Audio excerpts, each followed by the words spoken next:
Hi guys, Spanners here. Boo! It's time for some F1 news. Booing is on the lips of everyone in F1 media again. Max is never coming to England again because of the booing. Plus, we'll look at the F1 news because one team has already given up for 2025, and we'll cover some more of the things you reckon.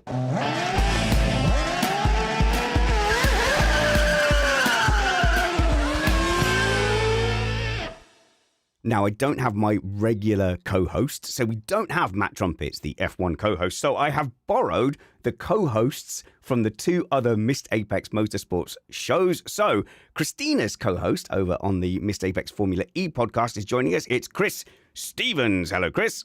Hello, Spanners. Everyone go check out Missed Apex Formula E. Yeah, especially because got that in early. Because you're being beaten by the MotoGP podcast as well. That's not fair. Our sport wasn't even on for like 6 months. Yeah, and like Formula E does everything it can, hides behind a paywall, changes its broadcaster every couple of months, has a month-long gap between every race. Sometimes it feels like they don't want people to find it. But it's okay, because while there is a 2-month gap between races at the moment, we are filling that gap with some Class A, high octane, 90 fuel. So, yeah, check it out. Or battery power to plug in. But yes, the Formula E season has actually started off well this year. So please go and catch up on those races and check out the Missed Apex Formula E podcast with Christina and Chris Stevens and me and Matt and Brad as well sometimes too. From the MotoGP podcast, we have Kyle Powers' man-at-arms, Jules Seegers from the Netherlands. Hello, Jules. Hi, Spanners. And I can say, go listen to the MotoGP podcast by Mr. Apex. It would actually be worth it because we are starting next weekend. And kicks off. And you'd be safe in the comfort that like a lot of other people are listening to it as well. Whereas Chris is like, speaking to about a couple of people. No, I'm joking, Chris. There's dozens of downloads for the we are literally in the double figures. Double figures for that. But yeah, MotoGP podcast is going well. It's pre-season for you, Jules, right, at the moment? Yeah, it's pre-season testing is finalized. And this Friday is first free practice for the first Grand Prix of the season in Thailand. Excellent. All right. So we will do links in the show notes below for the Formula E pod and for the MotoGP podcast. We have got some F1 news coming up. I think we will have to focus on the big news, really, which is the FIA issuing a statement around booing. But I don't think we can get away without talking about the F1 75 show that happened on Tuesday, I think. And so I came home and I watched the second half of it, and I wasn't left with actually a great impression. I was like, okay, it's fine. I felt like it was a 7 out of 10. They looked like they were executing what they wanted to. The format looked fine. It looked like it had potential. But today I went back and listened to the whole, or watched the whole thing, and I was so impressed. So I am not a fan of the comedian Jack Whitehall. And I have to say beforehand, before the show, there was loads of Americans and stuff on TikTok going, oh my God, there's bands we've never heard of, some random comedian. Like, to be fair, Jack Whitehall is not a random comedian. He's one of the biggest comedians in the UK scene. I'm not a fan of his, but he absolutely nailed that intro. He did it in the style of a nice American roast. He got all the jokes spot on. He was warm. The timing was perfect. And I really think that they had a plan for that launch. And whether you think they should do that kind of thing or not, I actually think they delivered it really well. So it's funny, the whole American thing, because that Robbie Williams movie that just came out is completely flopped in America. The monkey one, yeah, the monkey one, because no one has a clue that. who he is. And then take that, we're on at F1 75 with the same problem with Jack Whitehall. But he absolutely nailed it. And I was very skeptical about the F1 75 launch event. I'm not getting any FOMO about kind of missing out on it in person, okay. Because you would have had a terrible view of the car. Can I immediately disagree? Because I knew you were going to. I had no interest beforehand, like you, of going. But having seen it now, having seen it on TV, I now think, I do wish I was there. But Spanners, what would you have gotten from being that you couldn't have just gotten on YouTube without having to go all the way to the I O2. could have added to the booing. But you got a worse view. I would have booed at random people, like just random people. like Bortoletto, just for coming out and it being his first time. And he looks so happy as well, and he was really enthusiastic. But I would have been there, boo! To be fair, get that kid off. We probably should have booed Brian Tyler's DJ performance for the Alpine thing. If there's one thing I can't stand, it's watching DJs live pretending that them pressing buttons and twisting knobs is doing anything at all to what you're hearing. But I felt like this was a really enjoyable Oscars style of broadcasting where, hey, let's just take the mick out of everyone and the whole industry that we work in, because there's always jokes about the Actors Guild and the whole film and TV industry at the Oscars.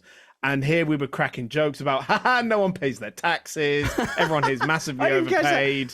Oh, I love the Zach Brown one where Jack Whitehall said to him, getting tattoos when your driver's won, that sounded like a good idea when you were bang average. Yeah, exactly. Do you know what I mean? That's hilarious. And I love that kind of lens being put to Formula One, which can take itself very, very seriously. And in an odd irony, Jack Whitehall said, all the liveries are going to be the same as they were last year. And it's like, well, no, actually, the RB is white now, so Joke's on you, Jules. Joke's on you. How did you Europeans, you mainland Europeans, Jules? I thought there was a bit of a Eurovision vibe almost. Yeah, it kind of had the same setup. There's an arena. There's lots of people coming to watch everything, not just there for one act or one team in this instance. So yeah, I thought it was a really nice gesture and something that I think a lot of fans kind of asked for years. Like, why not have a launch event instead of looking at a virtual shed door to open at a certain time, as I have watched a Mercedes car launch once, a couple of years back. So yeah, I thought it worked great. And the thing is, the event itself and coming up with this and organizing this, I think you can't be against that. I think the way the key players, the characters. So maybe more from the drivers kind of thing. Yeah, I mean, it seemed pretty random. Like every team could decide for their own how they would, present themselves, and were they going to say anything or not. So that works quite well in that they were given their own thing to do, but unfortunately Ferrari and McLaren had this, like, the same concept, the same idea, where they had, and by the way, I can't remember who emailed me, but someone said, there's quite a lot of us that get all our news from Missed Apex podcast, so please can you reiterate what it is you're talking about? Firstly, don't do that. This is accidentally a misinformation site. We don't do it on purpose. But if you didn't watch it, Ferrari did a through the ages thing of like, look at Ferrari cars through the ages. And then McLaren went to do their presentation, basically exactly the same, but slightly better executed. And you go, no, it looks like they copied their homework. No, the best one though was Williams, who did a similar thing of like all their successes through the 80s and 90s, and then immediately followed up with a blank screen that said, that was then. And it was like, wait, so you're saying you're rubbish now? Is that you've accidentally shot yourself in the foot there, Williams? That is so James Vowles. But I will say, James Vowles was so good when he came out. He was. And he like held the crowd, and he had this O2 arena, and he's a fairly unassuming character, yet he held this whole stadium, and he had this energy, he had this vibe. He's also a race driver in his own right as well. And I just think he's obviously bright. He's an engineer. He seems like he's a good team principal. Basically, he can do everything except keep a secret. Look, there is nothing James Vowles can't do. Hayden in the chat, by the way, said it's more like the Golden Globes than the Oscars. I think that's just me getting my film awards things mixed up because I don't really know the difference between the two. I haven't paid enough attention to it to well, actually. the Oscars smells its own farts, whereas the Golden Globes will invite someone like Ricky Gervais, on to do that. Fair enough. If you want to join the chat, by the way, patreon.com/Missed Apex. Yay. But my one critique of the event, the drivers are the stars of Formula One. And this didn't really, it didn't really treat them as such because they only got 10 seconds an interview per. And of course, it was full of the generic stuff of like, it looks really good. It's I hope it goes fast. Obviously, we don't know anything until the first race in Australia. It feels great to be back. It's so wonderful to see you all here. And then that was all they got. 10 seconds of just Chris, nothing. There was this meme from the 90s where you'd have this interview. I can't remember what sitcom it was. There were no memes in the 90s. It was like a sketch show. It was me. like a sketch show. And they would do the interview with the stupid footballer and go, well, Brian, I hit it first time and it went into the back of the net. And it was that kind of interview. So you got Nico Hulkenberg with all the things in the world he's got to say and all that experience in F1. And he's going, I can't wait to get in the car and drive it. Because I quite like driving cars. But then that's it. It's like, can we not have given them a bit more? Could we have had less take that, less Brian Tyler twiddling knobs in front of him, and actually spent more time with the stars of the show? And you see, there's another mischance to add to yours, Chris. Because you got 20,000 people in that arena. You got over 1 million viewers live on YouTube. But there was no interaction whatsoever with the people there or the people at home. Well, you're just wrong there, Jules, because they made themselves very heard. There was this one-way kind of... It was a one-way interaction. Yeah, but you could see that they, at least some of the teams, approach this as we're presenting ourselves to partly a new audience. The view on the history of their successes, and I believe that's true. I believe people were attracted to this launch event that aren't regular Formula One viewers. But it would have been nice to get some questions from the audience or get people at home Jules, to send in something. That audience has kicked off a big row now that has prompted an FIA statement. Did you really want questions from that audience who basically booed? Slightly moderated. Do you know how long we've had to put up with no British bias? No, that's so stupid. Stop saying British bias. And then you get into the O2 arena and every non-English person steps up. Boo! Boo Dominicali! Boo Horner! Yeah, that was painful. Before we get into the booing fully, there's one element to this event that I'll be fascinated to see the outcome of. I think there was a lot of concern from and I know this is the slightly more boring side of Formula One, but it is the partners and sponsors of all the teams. Well, they pay for it all. But they've gone from having a whole event where it's all like, look at us, look how amazing we are, and this is what we're going to do, and all the focus is on us, to suddenly being crammed in with everyone and trying to really fight for the attention. But this event would have been watched by so many more people than your average team launch.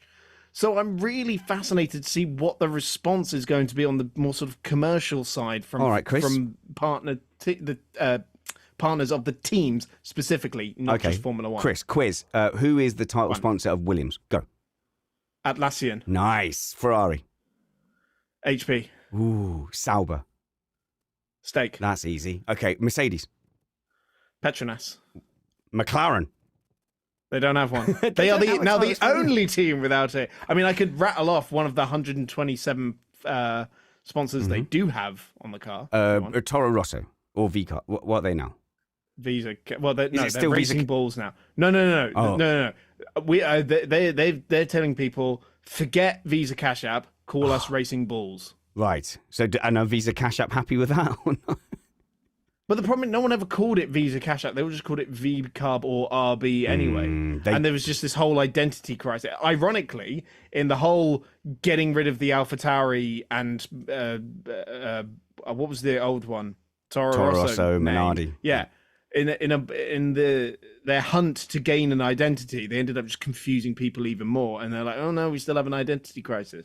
I just want to remind everyone of how this worked out last year, because the hint was that they were Racing Bulls, and then it was Visa Cash App, so VCARB, and the members of the media who are well known to have links to the Red Bull family started going, oh, hey guys, what are we even going to call these guys now? Like, oh, I can't, what, oh, like maybe like VCARB? Like, how about VCARB guys? And then other similar media people will be like, well, I think VCARB might be a good idea, as if it was like fully organic and not the Red Bull people saying to those media plants, let's call them VCARB. So that was a deliberate thing to say VCARB.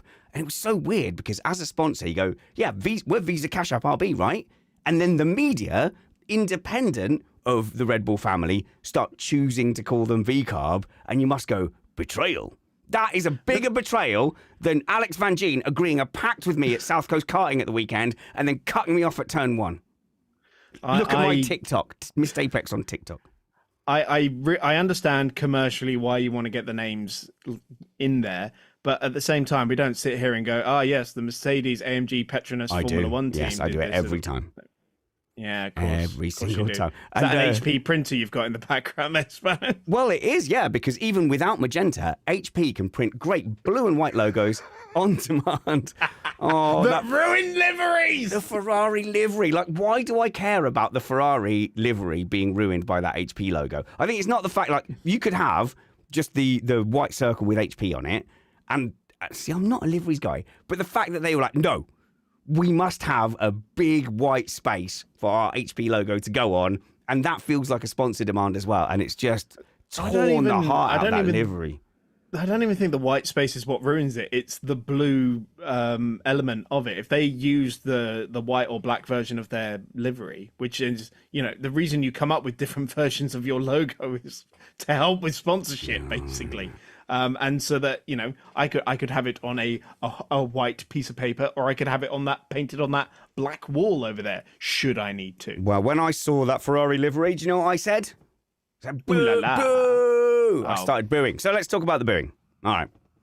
There's been some things. So I'm a Lewis Hamilton fan, and I've watched Lewis Hamilton get booed around the world. Obviously, he was getting booed at Zandvoort, and I would expect that. As a sports fan, I would expect the British athlete that I'm supporting, who's been going hammer and tongs at a Dutch athlete, to then go to Zandvoort and to be booed. So from a sporting point of view, I would expect that. And growing up as a soccer fan, obviously you boo like Ipswich Town when they turned up, because they're still the same mugs that lost 3-2 in 1976 in the FA Cup quarter-final, right? So, but mostly we boo our own team. When our own team's doing bad, you sit and you boo. I've been in football stadiums where people have turned around, not watched the game that they paid to go into the stadium to watch, and booed whilst facing outwards. That sports fans, booing is a very normal part of sport. And Max Verstappen said of Lewis Hamilton's booing, I think he said, like, well, I'm not majorly a fan of it, but I would expect to be booed if I went into a rival team's ground. And he said, well, I think Lewis Hamilton, I guess he should just close his ears and don't listen to it. That was Max Verstappen's advice. But the FIA have reacted really strongly. The Verstappen camp has reacted really strongly. So I'm just going to read the statements from Jos Verstappen and from the FIA, and then I will call on Jules Seegers to defend the Netherlands. Jos Verstappen says, in itself, I thought it was a reasonable setup, only I thought it was shameful what happened there with Red Bull Racing. And Red Bull Racing got soundly sort of booed. So Jos Verstappen told GP Blog that Christian Horner was booed like that and Max was booed too. Look, then you do it for Formula One. You're there to promote the sport and you are booed by the public. I don't think that's acceptable. And here we go. Let's feed the anti-British narrative. I get it, because Max is the only one who fires up those Englishmen and says exactly how things are. Nuh-uh. We also get fired up by Das Finger, Vettel, and Alonso. In fact, I would say we're very easily triggered. So, no, you're not special. But I don't think it's acceptable. It's really a disappointment what happened there. No, Max has no appetite for that, to be booed like that in front of 25,000 people. He also says, if this is in England next year, they definitely won't see me. So he's saying that Max said that. If this is in England next year, they definitely won't see me. So for me, I would say it's really interesting to see if this event now will be not held in England because they don't want Verstappen to not go. I mean, he didn't do much anyway. They didn't even interview him. He turned up, waved at the crowd, went home. So, frankly, I don't think we really missed him in that event anyway. And also, this is another case of Jos speaking on Max's behalf. Yeah, but also there was, I could listen in. There was equal amounts of cheering as well for Verstappen as well. Like he's equally popular, and I've put this all over Twitter and TikTok. But my feeling is that in England, in real life, when you talk to people, people aren't going, "Oh yeah, Verstappen, what a turnip, he's horrible." People are generally like, "Oh, Verstappen, I hope we beat him." You know, if they're not a Verstappen, that's the feeling in England generally when I walk around. I can't speak for the Scots and the Welsh with their rugged face against the wind attitudes. I can't speak for them, but the English, they look at Verstappen, and Verstappen's a great champion who they want to defeat, and they will take joy in defeating Verstappen for sure. But the booing I heard then was the booing of a sporting rival, the sort of thing I've grown up with, and I don't think there's like a genuine hate really en masse towards Max Verstappen. Christian Horner, on the other hand. Yeah, so that was much more related to his off-track antics, I agree, yeah. I believe. So the booing for me is fun in a way. Like, it's part of sporting. It's Ooh, shut up, Chris. Pantomime. It's pantomime-y, right? And it isn't. Get it, right? I live very close to the Sutton United football ground, and one day I was walking past there when I saw the Horsham fans coming in for their away game. Bastards. And I was filled with rage. this Horsham? sudden primordial hatred of everyone wearing a Horsham scarf or hat or T-shirt coming into my town. We're tribal creatures, and sport allows us to play that out in a relatively harmless way. It does. There are instances of people taking things way too far. And we all know about it in football. If you've ever been in the home end at an away game or vice versa, can sometimes be quite a scary experience sometimes.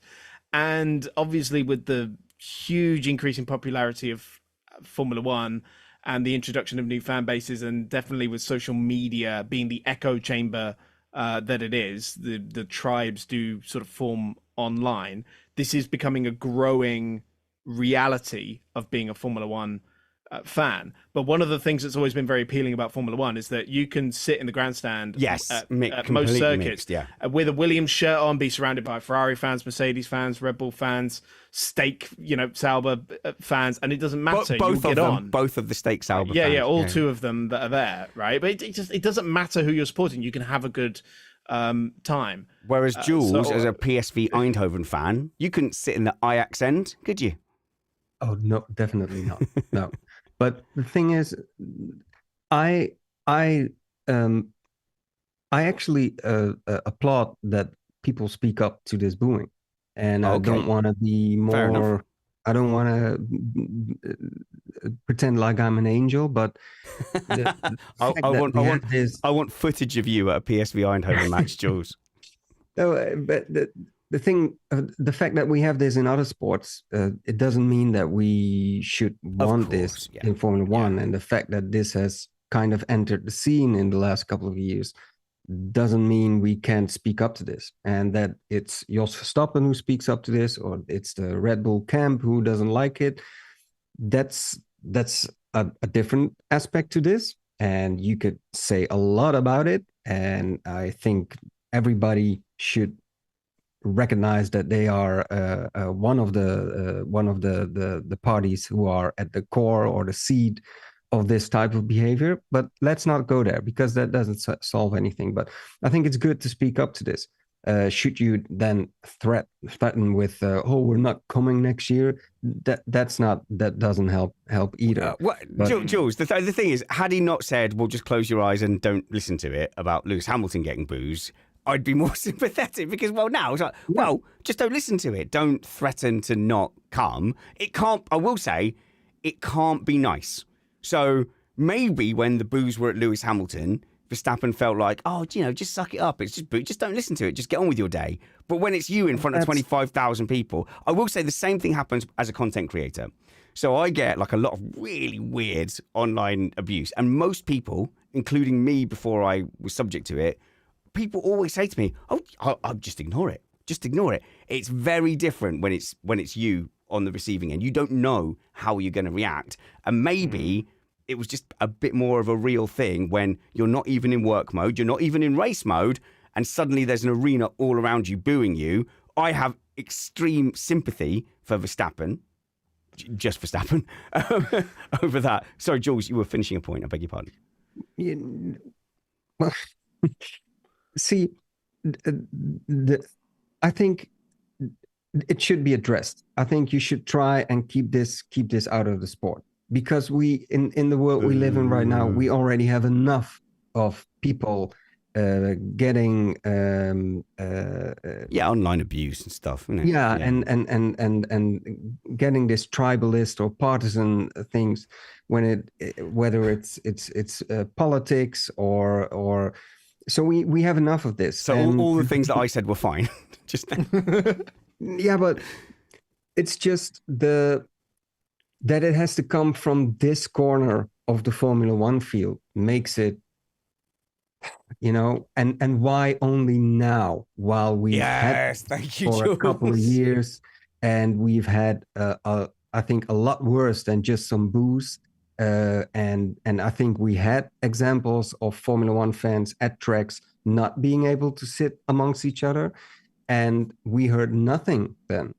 Nothing from governing bodies or you're right, teams or drivers trying to calm their fans, and that's what makes this sad and a bit painful at the same time. So even if the FIA and Red Bull are correct, and maybe they are, we should have had that also for previous obviously time. Yeah, of course. Chris, and sorry, Joe. Yeah, and because I think we were gonna get to what Mohammed bin Sulayman, that guy, has also said, and where was that before? In fact, let's go to that now then, Jules. So the FIA released a statement saying great rivalries throughout the history of motorsport have contributed to making it such an exciting experience for fans, but what underpins sport at all levels is a culture of respect. Oh, okay, that's generous. A spokesman for the body said, as such, it was disappointing to hear the crowd's tribalist reaction. Now, I will say that's an evocative word. So that's a deliberately, that's an evocative, it's an emotive word to say, to hear the crowd's tribalist reaction to FIA Formula One world champion Max Verstappen, because then you're taking it outside of a sporting thing and you're saying, okay, this is a bad thing sort of in society.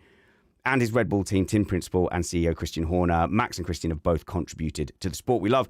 In the season ahead, we should not lose sight of that.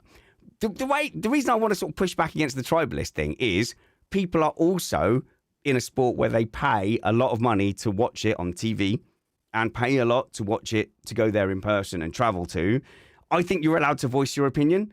So I do think the booing towards Max Verstappen was that kind of pantomime booing. The booing to Christian Horner and the FIA was a genuine outpouring of disdain for what the perception is of those people. So regardless of what I think, it was very, very clear from the reaction to Christian Horner that, and I think Chris is right, it is the stuff from the beginning of the year that doesn't feel like it's been resolved. The FIA has behaved in a way where people feel like they are deliberately acting counter to the sport that they love. So those boos were real. And on some level, surely people should be allowed to express what they think. No?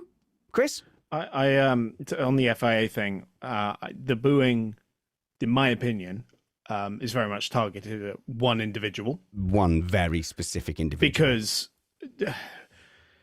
The problem when we talk so much about the guy just running the show, we forget that the FIA is actually made up of, a lot of very real and decent human beings who are all trying to make the sport safer and better and organize stuff that is a lot more beyond Formula One. Like people think the FIA is just about, it's all about Formula One. We only care about Formula One. It's like, no, they actually do a lot of really good work. So let's not forget about even the dirt racing. That's FIA. Yeah, exactly. Loads of stuff, the dirt right? people. So the reason I don't enjoy booing drivers so much as I can sort of see the pantomime element of it, is that when you do it, we sort of forget that this is still a dangerous sport, right? People get hurt doing it. They are kind of still putting their it would be tough to say their lives on the line these days, but at the end of the day, motorsport's still valid. Yeah. So I don't think after, being in that position and putting on, being part of this fantastic show and the circus that goes all the way around the world, to then be booed by paying customers, I think it's just, it doesn't sit well with me personally. No, definitely have sympathy for the people in the room, in the moment. Very difficult thing to do. You don't know what that's like until you're in that position.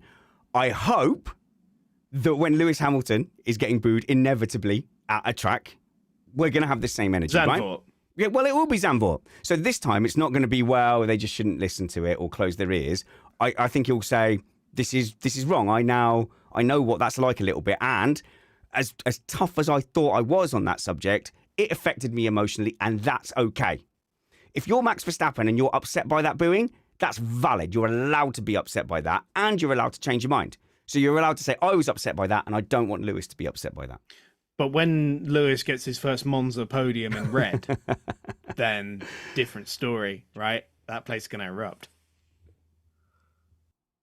We shouldn't pretend that this is all new either, because in my memory, Michael Schumacher got booed in 2002, or whenever people were fed up with him winning. I think in my living room, Vettel. I've booed Vettel. Nico Rosberg, and he was really even in it for just one season, 26, and he got booed. So it's of all times, but I think we can all agree that the last couple of years it's been more severe, and the online tribalism, if we want to use that word. But there's a difference. Like, you can't ruin the good-natured fun booing with all the toxic tribalism. Like, don't let those people ruin the good booing for us.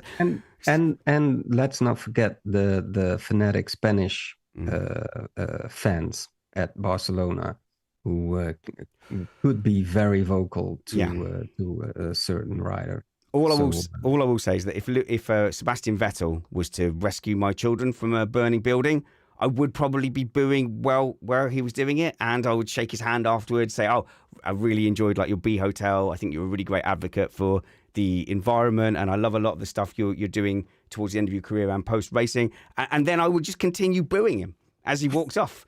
That's just part of it for me.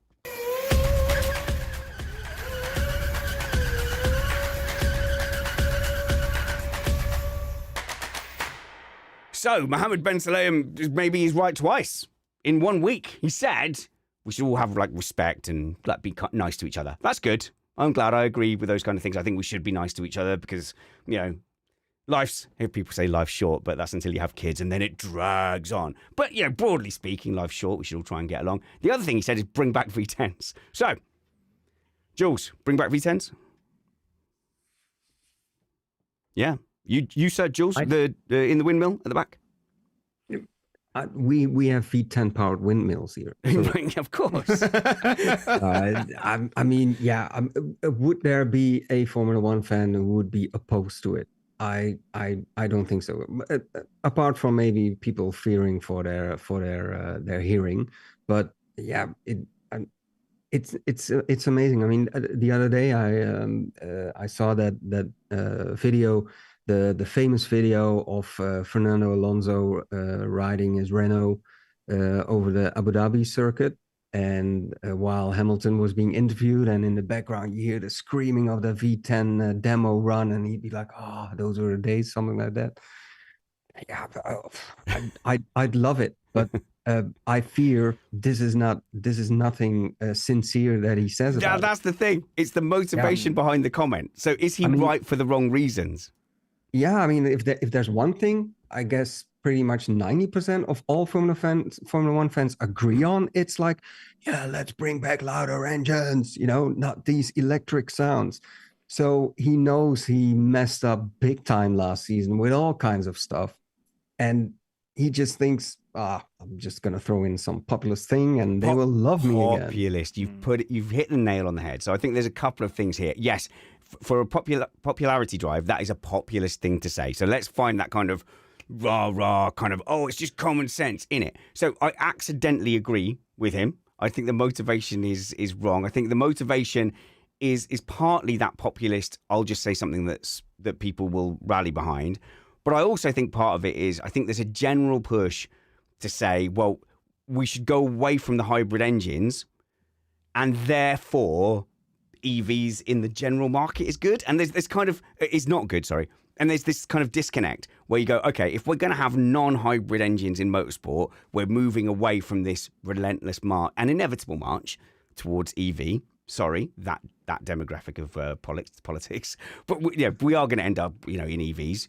But if you say, right, well, we'll have the V10s, but you still have to maintain, you can't say now, without losing popularity or credibility, let's do that by using more oil and I want more internal combustion engines on petrol on the roads. So his thing is, well, we'll have V10s with sustainable fuels.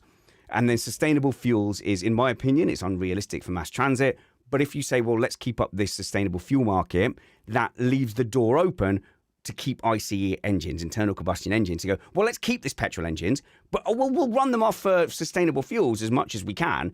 In reality, it's a way to keep the petrol market open for longer. And if you look at the FIA president's business contacts, that might seem to align with what suits him. So I think the motivation for the V10s might not quite be what you think. However, that said, Chris, I don't like the road relevance in I don't understand. There's no road relevance in horse racing, is there? They don't worry about road relevance in horse racing. Horses are no longer mass transit, but they don't go, well, we've got to have electric horses. Yeah, but cars are still spanners, so there is an element of it. So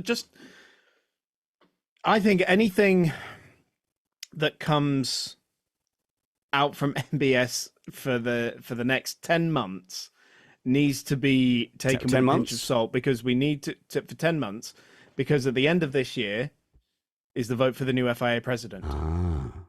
So it's like building up to a general election. Suddenly the people who are in power are going to start talking all the common sense stuff. We need common sense nature and no more nanny state. Or they're appealing to the people who have a vote. So if you're a Conservative government in the UK, you start saying, pensioners should have gold-plated lavatory, gold loo rolls for all pensioners. The good news is we don't have any kind of influence at all over this. It's not a democracy in that sense. It's among the FIA's members.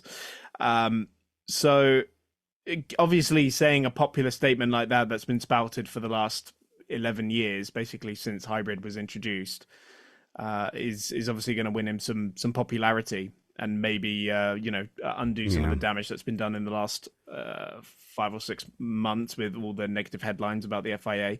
But the problem is, I know, look, we maybe don't care about road relevance. I don't particularly care that Mercedes can take their F1 technology and put it in their road car to save me 26p at the fuel pump. I'm sure when you do actually make those savings, you do care about that kind of thing with their 50% thermal efficiency and all that. But at the end of the day, to get manufacturers to sign up, we need it to be in some way road relevant. Manufacturers are never in a million years going to sign on for a V10 engine, no matter what Chris, is making the pop and bang in the box. This is the other thing, though. If you are someone who likes being antagonistic towards Liberty Media and the manufacturers, calling for V10s and saying, right, don't no longer go for kind of this road relevance or go for a road relevance that the manufacturers aren't investing in, that is in direct opposition. And that is totally within the MO of the FIA president to kind of needle against that. The other thing is, if we then were to go back to V10s, everyone is envisaging the screaming engines of the 90s. What you were hearing there is inefficiency. That's what you're hearing. So loudness is inefficient. Exactly. Yeah. So if they start making just pure sustainable fuel, pure ICE engines now, they probably wouldn't sound like that again.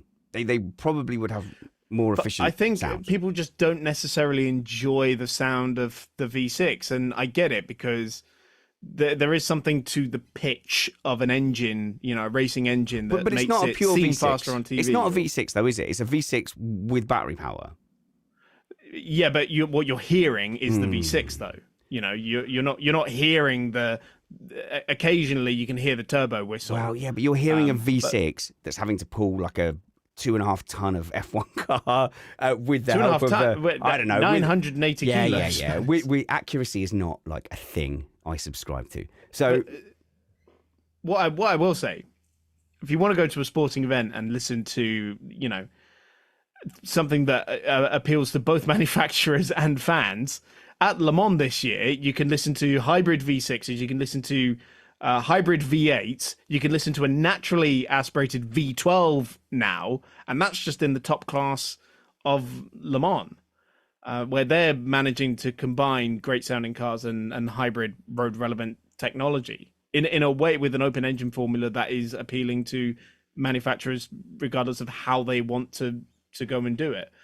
So I do think they've got a big task on their hands here, trying to appease the fans and the manufacturers. The only sincere argument I can think of that might be in MBS's head is it would make the cars lighter and you can make them a bit smaller again. And a lot of the tracks would make better racing that way than is the current state. Jules, there's so many things I don't like about the hybrid. The cars are too heavy. That's so obvious. It's a massive sacrifice on the altar of road relevancy to have these hybrid systems that make the cars much, much heavier. But also having a lot of the tactics being battery management. I don't find that fun. When it's Formula E and it's like you have this amount of power, use it like this. Oh, and you can get a bit more power if you do the pit stops now because they've got their quick charge thing, which I think really, really worked. I really, really like that. Tune into the last Formula E podcast race review to find out all about that. But that works for me, kind of A to B. Here's the power we have available. Go. We have to harvest now. So it's like you're trying to play Command and Conquer and all you want to do is go and attack the forces of Nod. But no, you've got to go and harvest ore. That's not part of racing. You don't have to harvest your energy. Plus, we don't know what battery cycle cars are on during a race. We don't know if they're harvesting power. We don't know if they're deploying power. It's a part of racing it adds nothing to the racing. And Spanners, this is only going to get worse with 26 because there's so much more reliance on the battery power. And it is like they like to take every opportunity to admit they've boo-booed with these 26 power unit regs. So stop telling us. Because it was like, do you remember a few months ago? It was like 5 days after they announced the 26 PU regs. And then they went, we're going to do something different in 2030. And like, oh, so you hate it already. Hasn't even hit the track. You already hate it. Yeah, but it doesn't mean anything to the fans, to the viewers, that they have to harvest energy or, oh, he's backing off. He's probably recharging so he can attack in 2 or 3 laps from now. You just want to. It's the same thing that went bad with the refueling era. That you didn't know what was going on. Is this guy on a full tank or a half full tank? And is the fight that I'm watching actually a fight or? And Jules, you're right. That they came up with new regs that are going to make this worse even. Jules, are you looking in the live chat? Because that was going to be my response to Greg's. Hi, Greg. Thank you. If you want to join the Patreon live chat, patreon.com/Missed Apex. Greg says, because energy management wasn't a thing in the refueling era, fuel is still energy management. Like, correct. But also, Jules is right.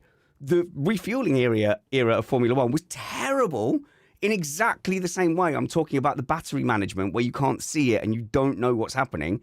It was the same in the refueling era. It was horrible. It was absolutely horrible to watch. And also, why would we just add another thing? So let's say fuel management is a thing even now, because of course it is. Some teams will underfuel, some teams will overfuel. You'll do lift and coast the same way that we'll do. They all underfuel. Yeah, sure. But the same way we'll do with tyres.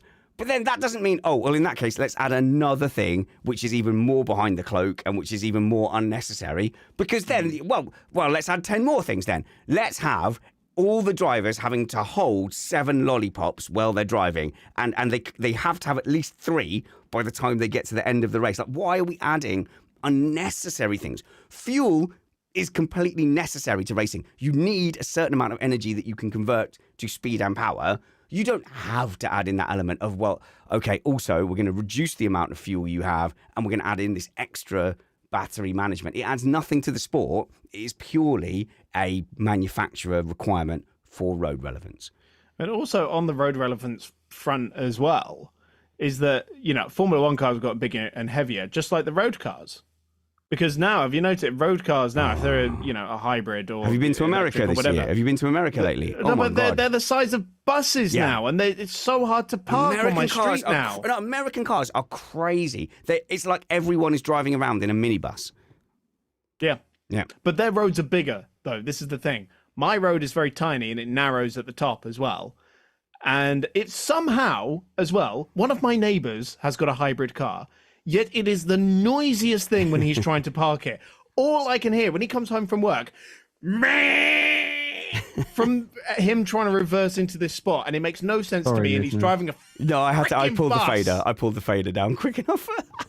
But if you took all of America's road cars and transported them to the British countryside, we have roads where one medium-sized car can pass at best. And there's so much politics around who has to reverse backwards. But if you had these big American cars, you think, you couldn't even get one of those down. So, I'm torn because I agree with the principle. Like, I think hybrid racing has been bad for Formula One. Well, we would have better racing now had we never gone down the hybrid path. But maybe then you go, then you couldn't attract the money from the teams. So where would Formula One be there? So I get both sides of it. However, I don't think it's a good faith argument to say, let's bring back V10s. I think it's along the lines of the right-wing politicians who every few years go, bring back the death penalty. Because there's a percentage of people online who go, I think we should also just have government murder. And I know we get it wrong sometimes, but we just won't talk about that. But those politicians don't genuinely want to bring back the death penalty. They just know it's going to generate some headlines and get their name in the newspaper. What's worth remembering as well is that when we're talking about what is the engine, what's fueling it, blah, blah, blah, what is being produced on track in terms of the carbon emissions, it accounts for less than 1%. Yeah. Less than 1% of Formula One's total emissions. So we're talking pure optics here, basically. Yeah, but that's why if it was me, I would say, no road relevance whatsoever, but my formula wouldn't have Mercedes, it wouldn't have Audi. Wouldn't have any engine manufacturers. Yeah, exactly. So a lot of it is driven by the people who sign the checks. So I suppose we can't be unrealistic about that. Just like we can't be unrealistic about what tracks we want to go to, because apparently they have fixed Monaco.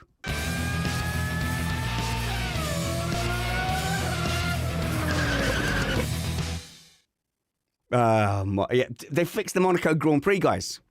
Lads, they did it. They've done it. They fixed the Monaco Grand Prix.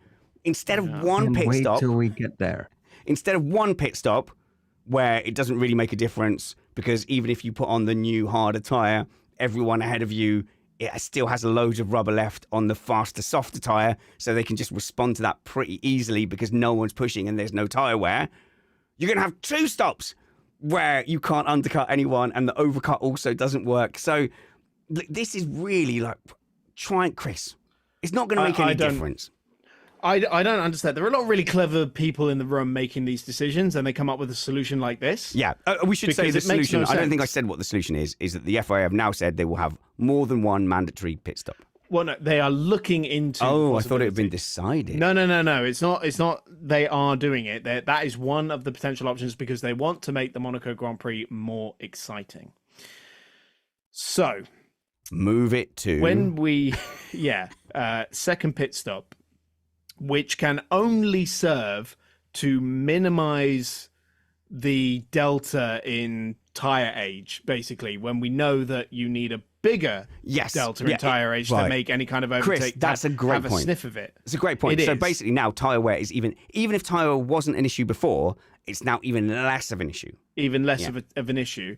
I think, I know Karun Chandok keeps harping on about mandatory all 3 tire compounds. And, as you know, I respect Karun a lot. I think he's a fantastic broadcaster.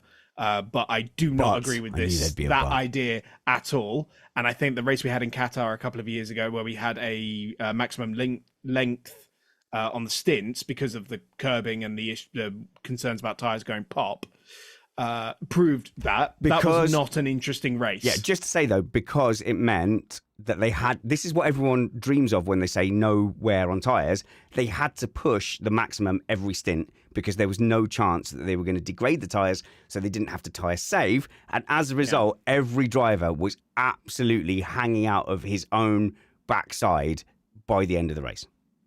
And I think what they're hoping for is that, there's a chance for errors in the pit stops. Maybe the drivers will push harder in the race. There's more chance for errors. And I know that, most of the time when you're watching Grand Prix, it's not like action, bang, bang, look at this. It's all TikTok. It's sitting there waiting for something to happen most of the time, right? And so you're sat there. You're sat there, and if something happened on lap 14, and then on lap 68, somebody puts it in the wall. We go, ooh, safety car. That's interesting, isn't it? We should be aiming a little higher than this, I feel. I think that's the only way this is going to shake things up, really. If some get to do their extra stop in a safety car window or something like that. So we don't get all drivers doing the exact same thing and the exact same stop windows. But I'm not a fan of these artificial things or this. Yeah, for this race we're gonna have different rules.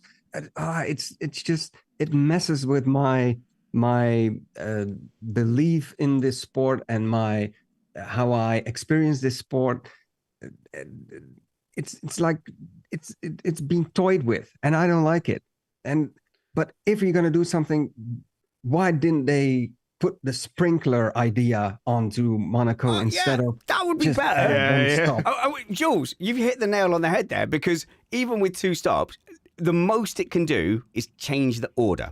The most it can do is increase the probability of changing the order. It's not actually going to get a racing. Yeah, we're not actually going to improve the racing. Jules, you've hit the nail on the head there. If you're going to do anything, sprinklers, just make the track wet. So Jules brings up an interesting point about making different races. And as we know, Monaco is part of the motorsport Triple Crown. Oh, shut up, Chris. No, but the thing is, okay, this is a long, long time ago when winning Monaco meant more than it probably does now. And winning the Le Mans 24 Hours and the Indy 500. Well, the Indy 500 has its own rules, has its own cars, for goodness sake. Yeah, okay, fair enough. Yeah. Le Mans has its own rules. It's not like any other normal World Endurance Championship race. Monaco is the only one that's exactly the same as every other Formula One Grand Prix. And I saw someone on Twitter, I wish I could remember who it was, saying petition to remove Monaco from the Triple Crown because it's just not special anymore. And I'm inclined to agree, because is it even the toughest Grand Prix for a driver to win anymore? Not Grand Prix. So you could add that there's some extra jeopardy in qualifying. Because you're flat out, you've got all the walls, it's very close. Any mistake, you're going to get punished. Plus, the stakes are higher because if you make a mistake, you're going to be stuck in the Grand Prix. But I come from a generation where people barely watched qualifying. The whole thing for me is the Grand Prix. So the fact that people justify Monaco by going, yeah, but Saturday's brilliant, isn't it? You go, what, Saturday? What, final practice to decide the order for the start of the race? And that's your justification for why this non-race continues to be on. So I don't quite go kind of down that line, because you go, well, okay, yeah. So even if qualifying is marginally one of the harder or more important qualifyings throughout the calendar compared to the other qualifyings, the race obviously isn't that. Yeah, Daniel Ricciardo won with one cylinder and 8 flat tires. He had 8 flat tires, one cylinder, still won. Yeah, Mercedes won in 2013, and Verstappen Vettel was incredibly frustrated, saying that they parked the silver bus. And I think, was that the only race they won that year? Well, do you know what's hilarious about that is that Mark Webber did the exact same thing the year before to get Vettel up the grid after he ballsed up qualifying. It's very obvious that from a business point of view, F1 thinks and rates Monaco as being really important. So if we are going to change the rules, so I'll argue against Jules slightly when Jules says, oh, it's artificial.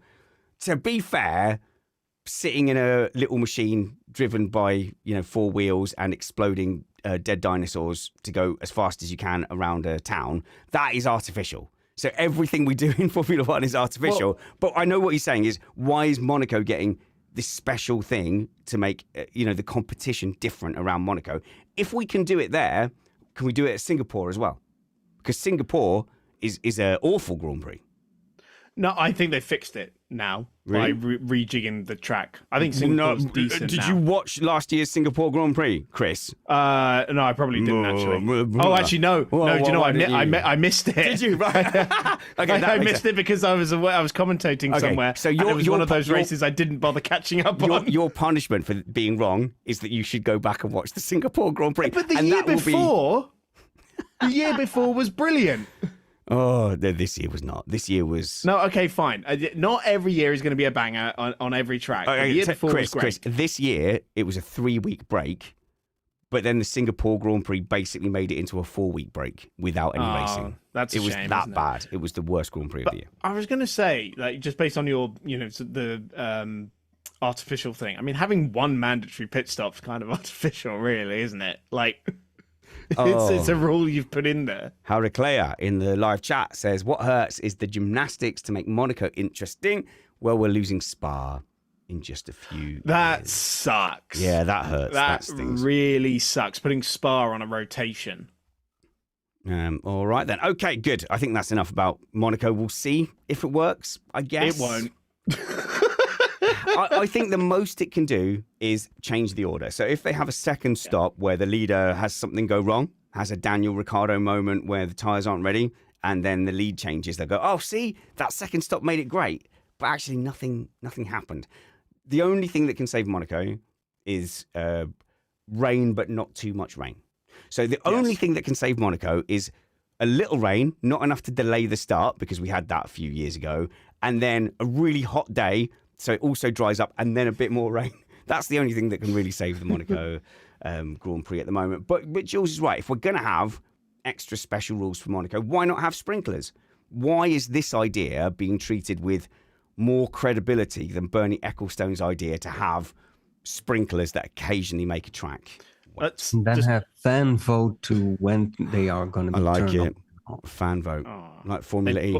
That's a joke. All of those ideas suck, by the way. Let's just say right now, none of them have any credibility. Also, the Triple Crown is pretend and doesn't exist. It's not. It just isn't. Just because you weren't around in the 70s, Spanners. No one was talking about this when I was watching Formula One in the 80s. No one was talking about the Triple Crown. That's because no one was doing it. 90s? It hadn't been done since the 60s. No one was talking about the Triple Crown. It was only when Alonso's career was going in the dirt at McLaren and he couldn't see a way to win another title, suddenly he reinvented the Triple Crown as a thing. That's because your motorsport window is so narrow. You've got blinders, Spanners. Massive blinders. Before Alonso was talking about the Triple Crown, no one was talking about it. It had been forgotten. It had been lost to history. Sure. It's the papaya of made-up championships.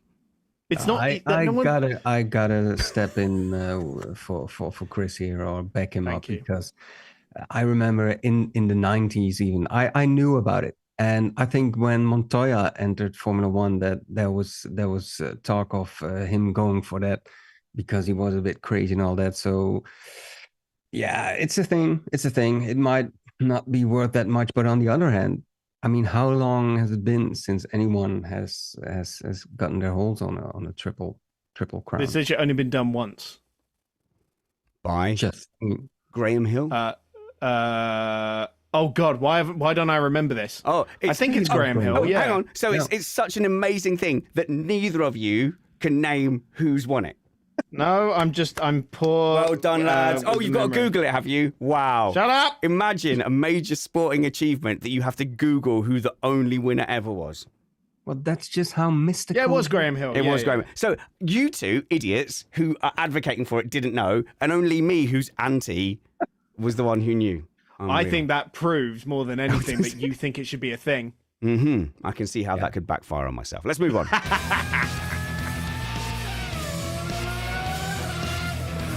Okay. There's some new rules for 2025. Chris, are you on top of these new rules? I literally learned these today. There are new rules? Yeah, well, Cadence, Christina posted about them, and then Matt has handily listed them as well. But yeah, there are some new rules for 2025. Do you want me to tell you what they are? I mean, so I know about so they're going in race 7, Spanish Grand Prix, I believe it is. Mm-hmm. I know they're coming in with that new technical directive that's all about the front wings, right? Which I don't think is actually one of the ones that Matt's put down here. No, it is. So that's going to have a mini massive DRS impact. and flexi wings will change after the 9th race. Oh, maybe that's the one. Yeah. Maybe that's the one. So that's really interesting. And here we're definitely in the realms of pure speculation. And it depends what website you read. So, if you read Planet F1, they will say, Hamilton institutes flexi wing at Ferrari, instantly banned, proves how stupid and idiotic he is. Also, Hamilton is eight seconds behind Leclerc in Ferrari simulator. But a lot of the other websites are, I think, pointing towards McLaren and Red Bull, who seem to be the ones that are going to be affected by this. And Mercedes by the front wing okay. Ones as well. I'm not so sure about Red Bull as much. I think the big hitters on that one will be McLaren and Mercedes. So that's interesting, but that's not that's a new technical rule. We're used to these sort of technical directives being messed with. Closing some loops. Basically. It's a little bit strange that you go, in the last year of a technical regulation, before the start of the season, we're going to look ahead and say, all right, a third of the way through the season, we're changing something. So that says to me that the FIA inspectors must have gone in, seen that some teams are doing things that they don't like but aren't technically illegal, and gone, right, that's too close to the line. We're clarifying something. You have 9 races to change it. So that will be interesting. And you kind of go, wow, this late in a regulation set, I'm sure most of the teams who were using those flexi things, yes, within 10 races, within 3 months, they probably can sort out a solution to get them back to where they were. But what that means is that McLaren's really got to maximize the first third of the season before they get their wings clipped a little bit. Yeah, but I mean, it's irrelevant because Ferrari are going to romp home anyway. 100%, brother. So we were having discussion about the minimum driver weights. So I wonder what you guys think of this in general. So let's go round the panel here as human beings. So I'm the most racing driver shaped at 5'7", athletic build. Stop laughing. How tall are you, Jules? Oh, you're going to do it in centimeters, aren't you? Oh my God. Yeah. Oh, that's 7 centimeters. Yeah, I'm 170 centimeters. Yes. Oh, really? Yeah. Wow. That's why you're a bit lighter than I am. Yes, a little. Chris, you're like more towards 6 foot. I'm 5'11". 5'11". There you go. So there's a thing in motorsport. Like, was it in 2016, Chris, where in that sort of era you had Rosberg really? I think Rosberg was one of the ones really struggling to stay underweight.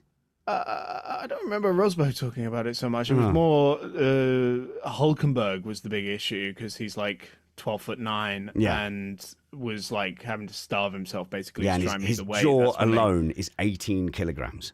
That was when they started changing the regs so that the the car and driver weight would be measured together rather than weighing the cars by themselves.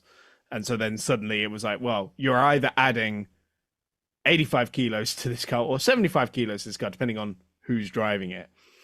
Which obviously, like, it does make sense from our just a sort of health perspective as well. It was quite dangerous, some of the diets that drivers were having to go on in order to get down to the weight. And also, like Lewis Hamilton saying that he couldn't build, muscle. He wanted to have a more muscular physique, and he couldn't do that.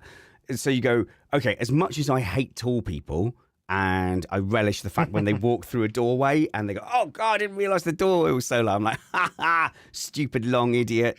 As much as I love that, I would like sport to be inclusive. So, for example, I look at basketball and I go, wow, that is so leaning towards people who have long limbs. You go, that's quite an exclusive sport. So you kind of go, oh, I'm not straight away, I'm not interested in that.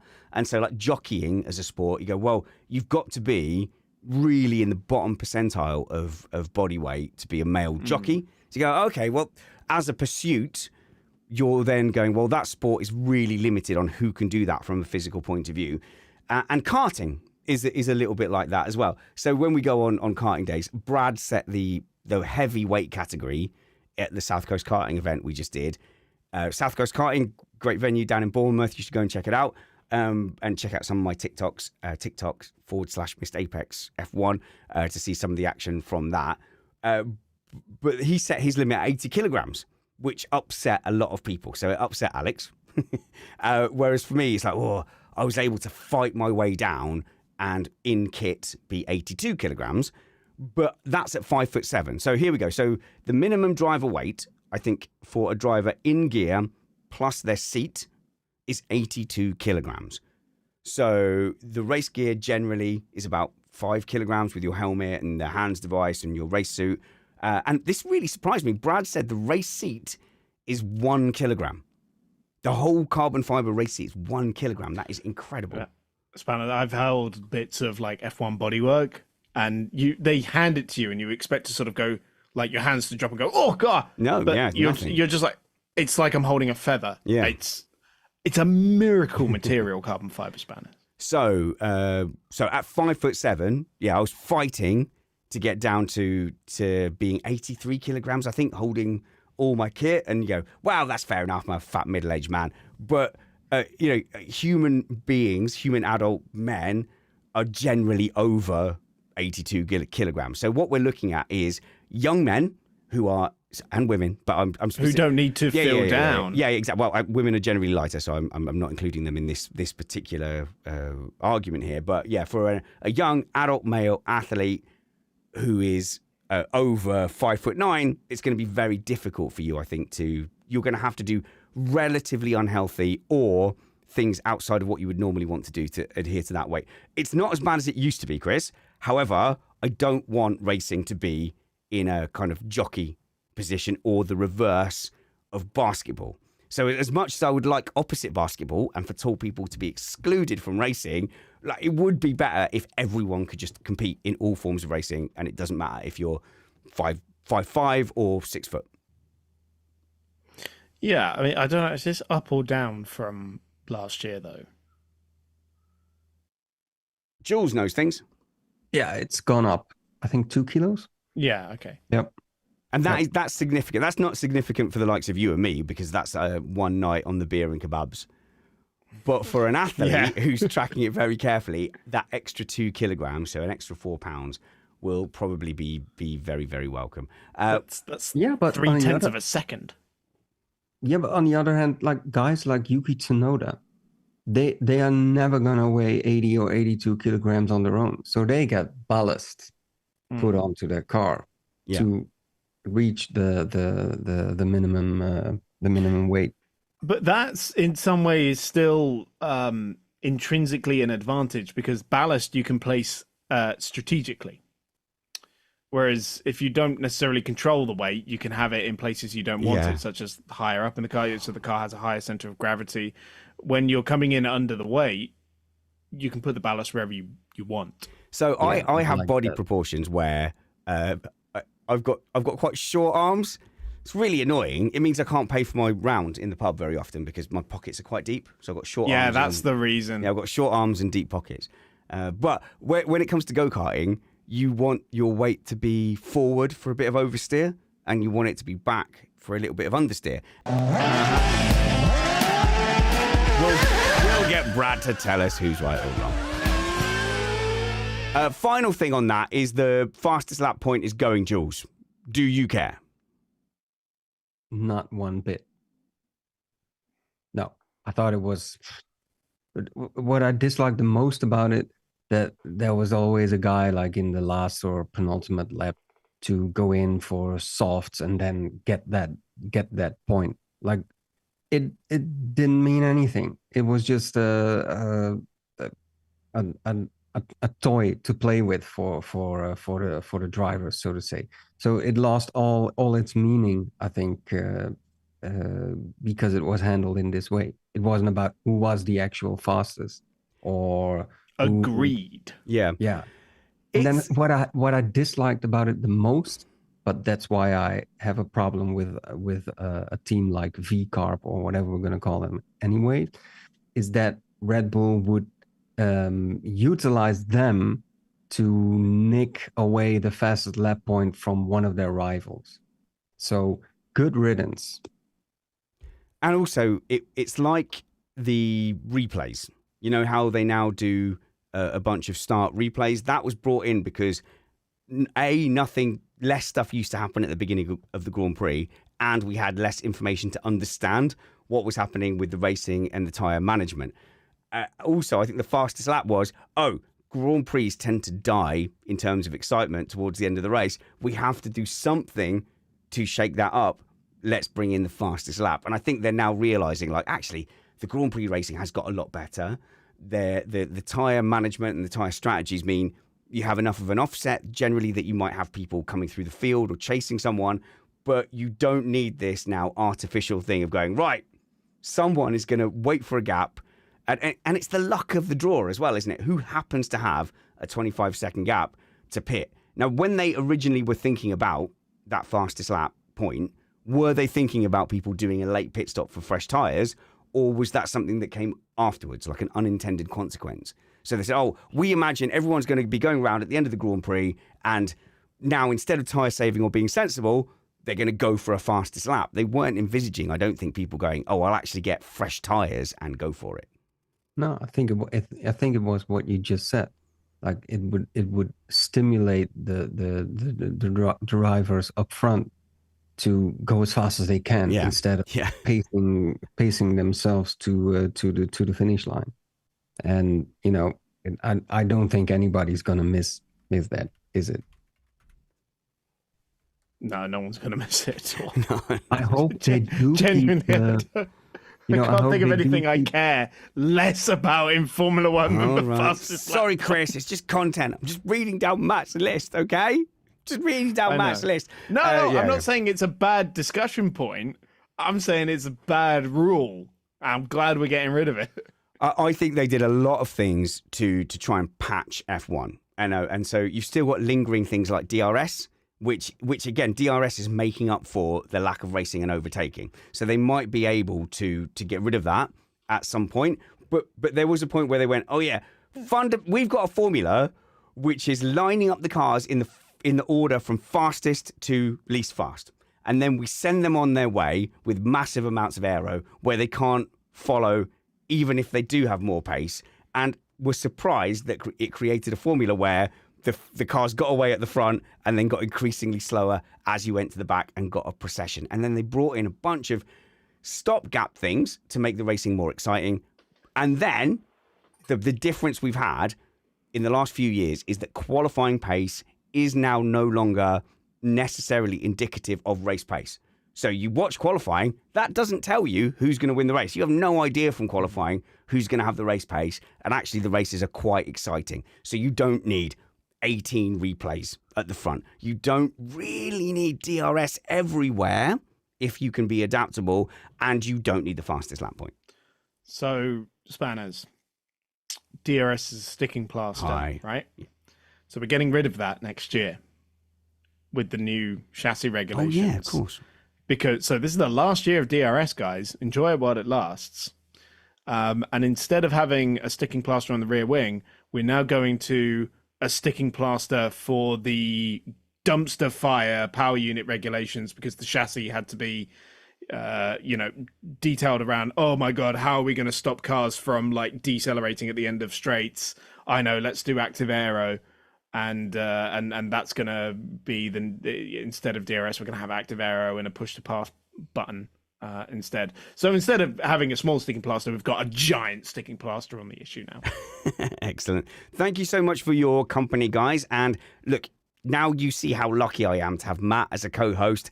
Poor Christina has to put up with Chris Stevens, who is Chris on Racing on X and Blue Sky. X, Blue Sky, Instagram is probably the main one. TikTok, I'm on TikTok as well sometimes. You're like, and Threads, you're on TikTok. You're Chris Yell stuff on TikTok, I think. Do you know? I probably should change it. Are you commentator Chris on TikTok? Well, the at handle is still Chris on Racing, and the name is commentator Chris. But I'm Chris on Racing on everything, basically. If you search that, you'll find me. And you can follow up my adventures around Europe for this year as I do another year of commentary.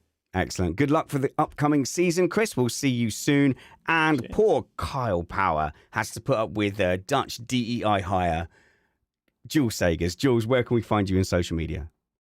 I totally nicked Chris's handle when I moved to Blue Sky. So you can find me there on Jules on Racing. That's nice. I fully admit it. Steal it. Yeah, I like that. So go and follow Jules, who mainly hangs out on Blue Sky, but also on the MotoGP podcast. So do check out the work those guys do. I think they are a good gateway into those series. So Missed Apex MotoGP and Missed Apex Formula E. Of course, the real action here is hosted by me, Spanners. I'm the best one on Missed Apex F1. So follow us by mainly following my accounts. So Spanners Ready or Richard Ready on whatever social media platform you're on. At the moment, we're having some fun on TikTok. So if you go to tiktok.com/Missed Apex F1, but we're also reposting all of that content to Instagram as well. I think we're going to see you midweek, where we will have a former F1 team boss joining us here on Missed Apex podcast. Until we see you next, work hard, be kind, and have fun. This was Missed Apex podcast.